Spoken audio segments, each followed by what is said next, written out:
mawasiliano, hauna uongozi na Roho Mtakatifu, ni bure. Wakristo wengi wanakisia mambo yao. Unafanya mambo yasiyo na uhakika, na mara zote unapokosa uongozi wa Roho utafanya mambo yasiyo na uhakika, na baadaye unasema Mungu ajibu. Hapana. Hebu kaa chini, ingia kwenye darasa la Roho Mtakatifu. Ingia kwenye darasa hilo. Yeye anajua yale yasiyoonekana, yeye anajua mambo yaliyopita, yeye anajua mambo yanayokuja. Na ikiwa tunapambana vita katika ulimwengu wa Roho na hauna ushirika na Roho, basi wewe ni muongo, haujui vitu unavyopambana navyo. Paulo anasemaje katika Waefeso 6:10? Haleluya. Hatimaye mzidi kwa hodari katika nguvu za Mungu. Vaeni silaha zote za Mungu mpate kupinga hila za shetani. Kwa nini? Kwa sababu kupambana kwetu ama kupigana kwetu sisi si juu ya damu na nyama. Haleluya. Bali ni katika ulimwengu wa Roho, juu ya kuanga na mapepo ya majeshi wabaya.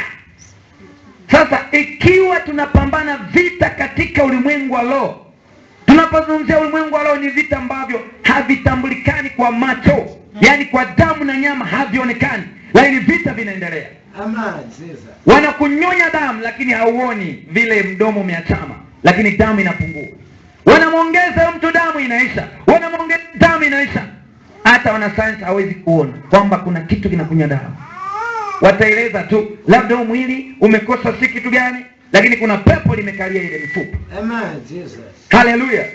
Usipokuwa na kama wewe umeokoka na unataka kutawala, nataka unisikilize vizuri. Utumwa wengi huko hapa. Umeokoka, umekataa kuongozwa na Roho Mtakatifu, hauwezi kutawala. Amen. Hebu tusomee Wakorintho wa pili 9 na 10. Wakorintho wa kwanza 2, tusomee 9 na 10. Hata tuanzie hapo. Bwana Yesu asifiwe. Kuna mtu mmoja unaposoma katika Zakaria, alikuwa anaitwa Zerubabeli. Sema Zerubabeli. Zerubabeli alikuwa ni mtu wa Mungu, lakini maisha yake yalikwama, maisha yake yaligoma. Alijaribu jasho, imeshindikana. Amefanya mipango, imeshindikana. Kati moja neno la Mungu likamjia mwana wa nabii anaitwa Zakaria. Haleluya.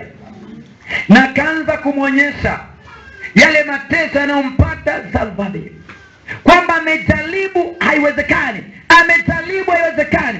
Akaenda akamwambia, ili ni neno la Mungu kwa Zerubabeli. Umwambia hayo mambo hayatafanyika kwa nguvu, hayatafanyika kwa uwezo wake, bali ni kwa Roho.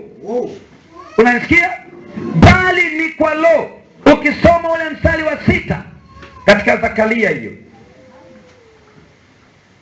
anasema haya mambo sio kwa nguvu, haya mambo sio kwa uweza, bali ni kwa Roho wangu. Unanisikia vizuri? Natamani unifuatilie hapa. Ukikataa kujitisha chini ya uongozi wa Roho, umejitwisha mwenyewe nila ya kwamba uwe mtumwa. Inamaanisha hautajua adui yuko wapi, hautajua baya linakutokea saa ngapi. Kwa nini? Kwa sababu unajiongoza mwenyewe. Amen. Bwana asifiwe. Amen. Mungu akamwambia, hii nyumba, hii kazi ambayo ameianza Zerubabeli, sasa mikono yake itatimizwa. Na hakuna mlima sasa utakaosimama mbele ya nani? Zerubabeli. Baada ya kumuunganisha na uongozi wa Roho. Kuna mtu hapa anapanga mambo ya enzi, alikuwa anapanga peke yake. Kuna mtu hapa anapanga mambo, labda anapanga na madaktari, amechemsha. Nasema kaa chini na utaona majibu leo. Amen. Nasema tulia chini ya Roho na utaona majibu katika jina la Yesu. Amen. Wow. Wanasayansi kuna vyombo wanavyovitumia, na vile vyombo naweza nikasema ni kama mfano wa Roho Mtakatifu. Kuna vitu vingine ambavyo macho yao hayawezi kuona, lakini wanatumia vifaa. Magonjwa mengi hayapatikani kwa macho ya kawaida. Uongo kweli? kuna kitu wanatusaidia katika hili somo. Magonjwa mengi wanayapata sio kwa macho ya kawaida. Kuna vifaa wametengeneza na baadaye hata wewe hauwezi, hata ukimwambia iko na rangi gani hata sema. Hiyo malaria iko ni msumeno, iko ni chuma, ni bunduki, ni msale. Haleluya. Lakini ataiona ili namwambia hii ni malaria. Bwana sasiwe. Sasa unapozama katika ulimwengu wa Roho Mtakatifu ndiye anayejua zaidi. Sema anajua zaidi. Anajua zaidi.